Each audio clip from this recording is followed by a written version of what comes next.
I'm a 56-year-old, gun-owning, rural white guy, and if Kamala Harris thinks I'd vote for her, she'd be right. One of the best presidents in our country's history was Dwight D. Eisenhower.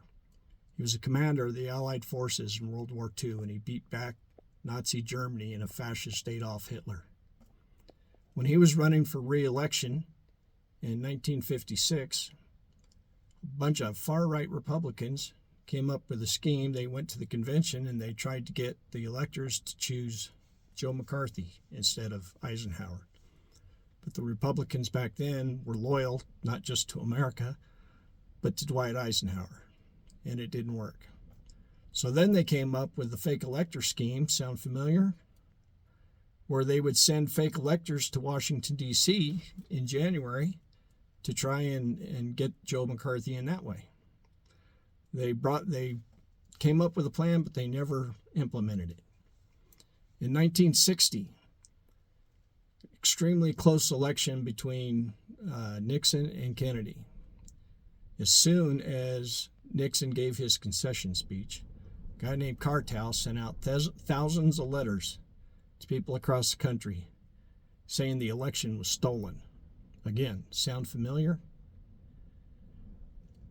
They actually did try to get fake electors to go to Washington that time. He worked with a far-right Christian preacher named Smith, and they started pressuring governors, one of them in Georgia, started pressuring governors to disregard the official electors and send instead their own slate of electors to elect Joe McCarthy. So 1956 was when the idea was born, and 1960 was a dry run. Didn't work. 2020 was a beta test.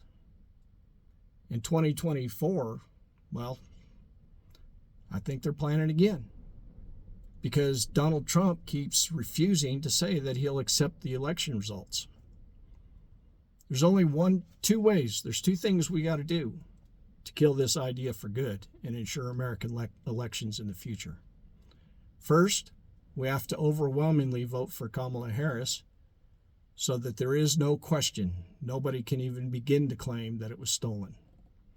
And then we need to get rid of that ridiculous electoral college.